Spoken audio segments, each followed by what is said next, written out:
පසක ප්‍රධාන රසායනික ගුණාංගයක් වන පාංශු ප්‍රතික්‍රියාව යටතේ පසක ආම්ලිකතාව පිළිබඳව කතා කරන්න. පසේ ආම්ලිකතාව කියන්නේ මොකක්ද? පසක් ආම්ලික වීම සඳහා බලපාන කාරණා මොනවද? ආම්ලික පසක තියෙන කෘෂිකාර්මික ගැටලු මොනවාද? මේ ගැටලු විසඳා ගැනීම සඳහා ආම්ලික පසක් නැවත යථා තත්ත්වයට පත් කරගන්නේ කෙසේද? රැඳී ඉන්න මේ වීඩියෝ තුලින් අපි සාකච්ඡා කරමු. සුබ දවසක් ප්‍රාර්ථනා කරනවාල සියලු දෙනාට.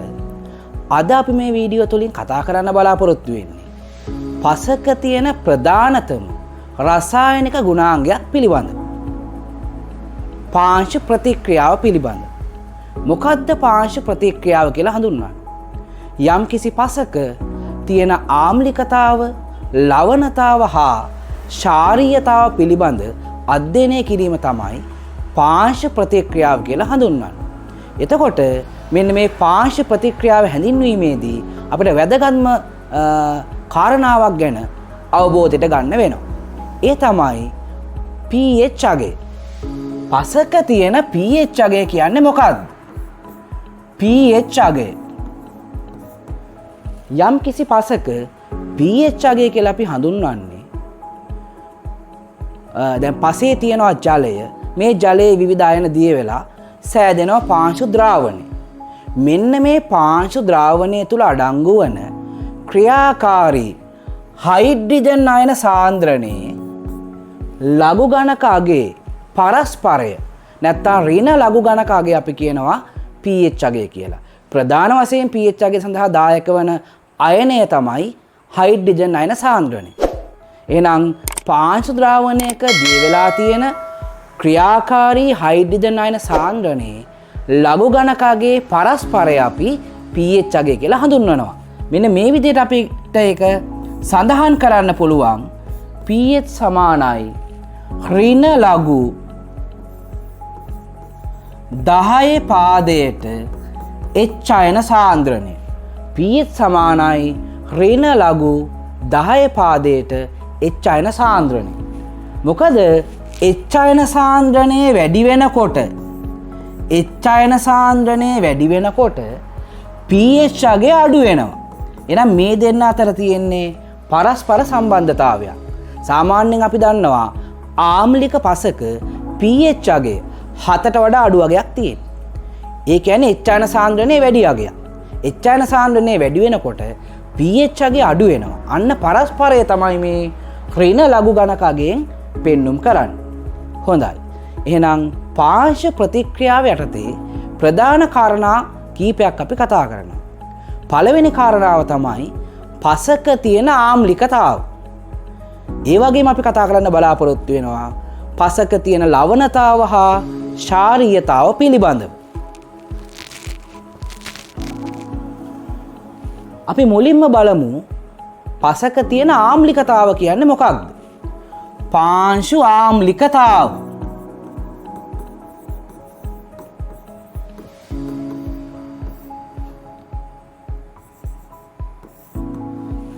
යම් කිසි පසක බාෂ්මිකායන වලට වඩා වැඩිපුර ආම්ලිකායන සුලභතාවයක් තියෙනවා නම්, කියන්නේ ආම්ලිකායන වැඩිපුර පසේ තියෙනවා නම් මෙන්න මේ පස ආම්ලික පසක් කියලා හඳුන්වනවා.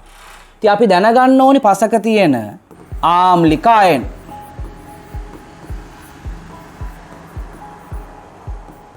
හයිඩ්‍රජන් අයන, පෙරස් අයන, ෆෙරික් අයන, මැංගනස් අයන, ඇලුමීනියම් අයන. එහෙනම් යම්කිසි පසක හයිඩ්‍රජන්, යකඩ අයන, ඇලුමීනියම් අයන, මැංගනස් අයන වැඩිපුර තියෙනවා නම් මේ පස ආම්ලික පසක් කියලා හඳුන්වන්න පුළුවන්. එතකොට කොහොමද පසක් ආම්ලික වෙන්නේ? පසක් ආම්ලික වීම සඳහා බලපාන ප්‍රධානතම කාරණාවන් කීපයක් තියෙනවා.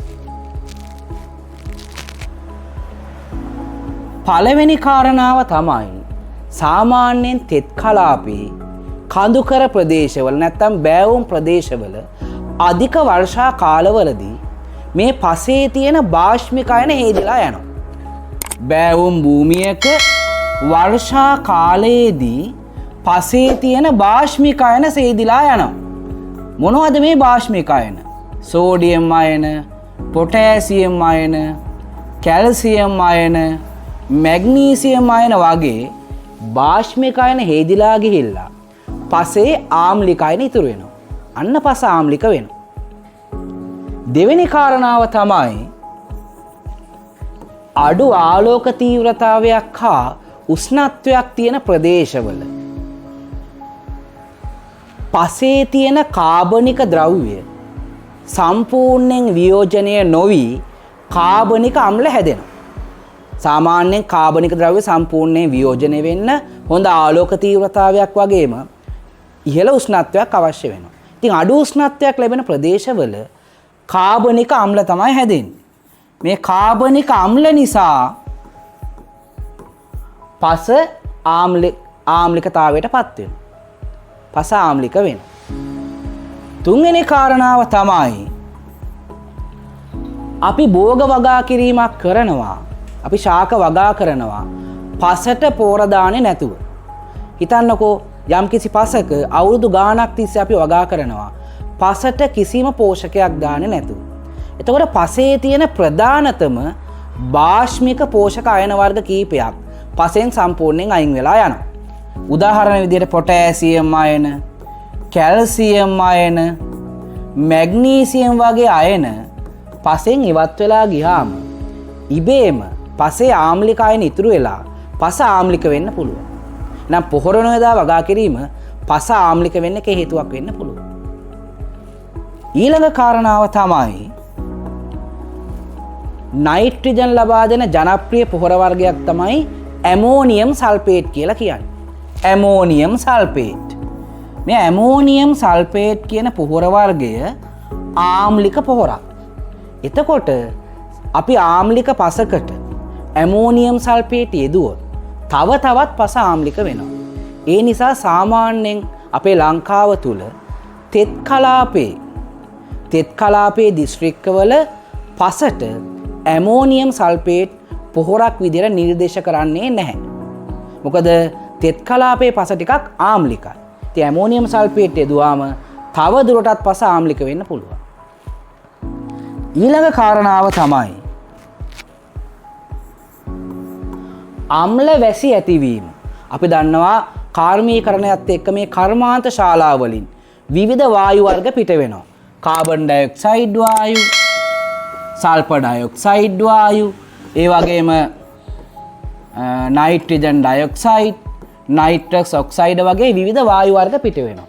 මේ වායු වර්ග වායුගෝලයට ගිහිල්ලා ඉහළ අහසේදී ජල වාෂ්පත් එක්ක වලාකුළුත් එක්ක එකතු වෙලා අවසානයේ අම්ල වැසි බවට වැස්ස ලැබෙන්න පුළුවන්. ඒතර මේ සල්ෆියුරික් අම්ලය, නයිට්‍රික් අම්ලය, කාබොනික් අම්ලය වගේ මෙන්න මේ අම්ල වැසි හරහා මේ අම්ල වැසි පොළොවට පතිත වුණාම පස ආම්ලික වෙන්න පුළුවන්. නැ පස ආම්ලික වෙන්න බලපානවා ප්‍රධාන වශයෙන් අම්ල වැසි. ඒ වගේම තමයි තවත් කාරණාවක් ගත්තොත් පස ආම්ලික වෙන්න බලපානවා කුමන හෝ හේතුවක් නිසා පසට ඇලුමීනියම්, ඒ වගේම පෙරස්, මැංගනස් වගේ අයන එකතු වුණොත් ඇලුමීනියම්, පෙරස්, මැංගනස් වගේ අයන පසට කුමන හෝ ක්‍රියාවක් නිසා පොහොර වලින් වෙන්න පුළුවන්, විවිධ රසායනික දේවල් වලින් වෙන්න පුළුවන්, පලිබෝධනාශක වලින් වෙන්න පුළුවන්, කුමන හෝ ආකාරයකට පසට එකතු වුණොත් පස ආම්ලික වෙන්න පුළුවන්.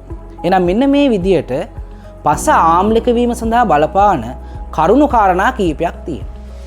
දැන් අපි ඊළඟට කතා කරන්න බලාපොරොත්තු වෙන්නේ පසක් ආම්ලික වීම නිසා ඇතිවෙන කෘෂිකාර්මික ගැටලු. කෘෂි කර්මාන්තයේදී මේ පස ආම්ලික වීම නිසා ඇතිවෙන ගැටලු ගැන සාකච්ඡා කරන්න. පළවෙනිම ගැටලුව තමයි ඕනෑම භෝගයක් සාර්ථකව වර්ධනය වෙන්න, හොඳ අස්වැන්නක් දෙන්න ප්‍රශස්ත pH පරාසයක් අවශ්‍ය වෙනවා. සාමාන්‍යයෙන් අපි කියනවා පසක pH අගය ආසන්න වශයෙන් උදාසීන වෙනවා නම්, ඒ කියන්නේ ආසන්න වශයෙන් pH අගය 7 සීමාවේ තියෙනවා නම් ශාකයට අත්‍යවශ්‍ය වන සියලුම වගේ පෝෂක ශාකයට පහසුවෙන් ලබා ගන්න පුළුවන්. අපි කියන්නේ පෝෂක සුලභතාව. උදාසීන පසක පෝෂක සුලභතාව ඉහළ අගයක් ගන්නවා. හැබැයි අපි දන්නවා පසක් ආම්ලික වෙනකොට pH අගය 4ට වඩා අඩු වෙනවා.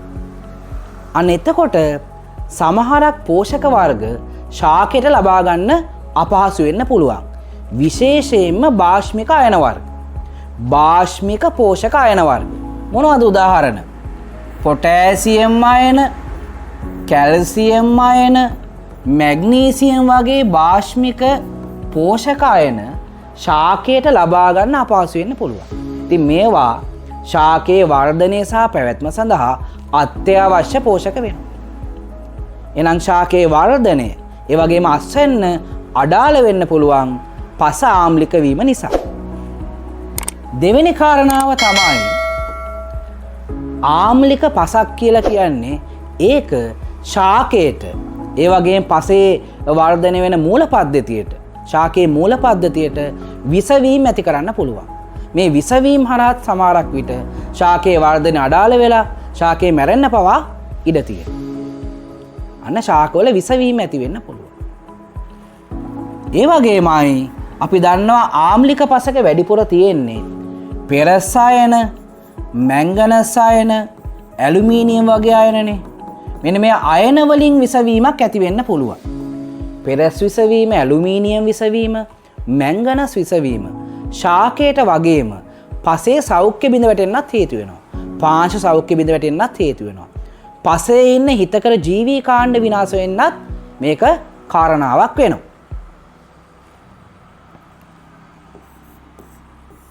ඊළඟ කාරණාව තමයි පසට අපි පොස්පරස් පොහොර යොදනවා. මේ පොස්පරස් පොස්පේට විදියට තමයි ශාක ලබා ගන්න. පොස්පේට අයන විදියට. හැබැයි පස ආම්ලික වීම නිසා පසේ තියෙන පෙරස්, මැංගනස්, ඇලුමිනියම් වගේ අයන එකතු වෙලා පොස්පේට කාණ්ඩ හැදුවාම පෙරස් පොස්පේට, මැංගනස් පොස්පේට, ඇලුමිනියම් පොස්පේට වගේ දේවල් ජලයේ අද්‍රාව්‍ය සංයෝග, ජලයේ දිය වෙන්නේ නැති අවක්ෂේපන සංයෝග බවට පත් වෙනවා. එතකොට පසට කොච්චර පොස්පරස් පොහොර යෙදුවත්, පසේ කොච්චර පොස්පේට අයන තිබ්බත් ජලයේ දිය වෙන්නේ නැත්තම් ශාකයට ලබා ගන්න අපහසු වෙන්න පුළුවන්.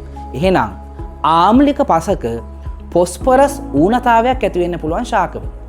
පොස්පරස් ඌනතාවයක් ඇති වෙන්න පුළුවන්. ඊළඟ කාරණාව තමයි අපි දන්නවා සාමාන්‍යයෙන් ආම්ලික පසක පොටෑසියම්, කැල්සියම්, මැග්නීසියම් වගේ පෝෂක අයන අඩුයි. ඒතර අපිට මේ පෝෂක අයන වරින් වර නිරන්තරයෙන් බාහිරින් ලබා දෙන්න වෙනවා. ඉතින් මේ පෝෂක ලබා දෙන්න අතිරේක මුදලක් ශ්‍රමයක් වැය වෙනවා. ඒ වගේම මේ පෝෂක ප්‍රමාණවත් ලැබුණ නැතොත් ශාකයේ විවිධ ඌනතා ලක්ෂණ ඇති වෙනවා. ඒ හරහා ශාකයේ වර්ධනය අඩාල වෙලා යනවා. එහෙනම් පස ආම්ලික වීම නිසා පෝෂක ඌනතාවයන් නැති වෙන්න පුළුවන්. ඒ වගේමයි පසේ ඉන්න හිතකර සුද්ධ ජීවී කාණ්ඩ කාබන් චක්‍රය වෙන්න පුළුවන්, නයිට්‍රජන් චක්‍රය අපි කියන නයිට්‍රීකරණය, නයිට්‍රජන් තිර කරන්න දායක වන, ඒ වගේම පසේ කාබනික ද්‍රව්‍ය වියෝජනය කරන හිතකර සුද්ධ ජීවී කාණ්ඩ, බැක්ටීරියා කාණ්ඩ විනාශ වෙන්න පුළුවන් මේ පසේ ආම්ලිකතාවය නිසා. ආම්ලිකතාවය වැඩි වෙනකොට හිතකර ජීවීන් විනාශ වෙලා යනවා. ඒක පසේ සාරවත්භාවයට, ශාකයේ වර්ධනයට, පසේ සෞඛ්‍යයට මේ සියල්ලටම බලපාන්න පුළුවන් අහිතකර ආකාරය. ඒ වගේමයි පස ආම්ලික වෙනවට සමහරක් ජීවී කාණ්ඩ හරි කැමති. සමහරක් දිලීර කාණ්ඩ, ওই ශාකවල මූල පද්ධතීන් ලෙඩ කරන සමහරක් දිලීර කාණ්ඩ ආම්ලික පසක් තුළ වේගෙන් වර්ධනය වෙනවා. අන්න ශාකවලට විවිධ ලෙඩ රෝග ඇති කරන්න පුළුවන්. උදාහරණයක් තමයි ප්ලැස්මෝඩිපෝරා බ්‍රැසීකේ කියන දිලීරය. ශාක මුල් වලට හානි කරන දිලීරයක්. මේකොල්ල වේගෙන් වර්ධනය වෙන්න පුළුවන් ආම්ලික පසක් තුළ.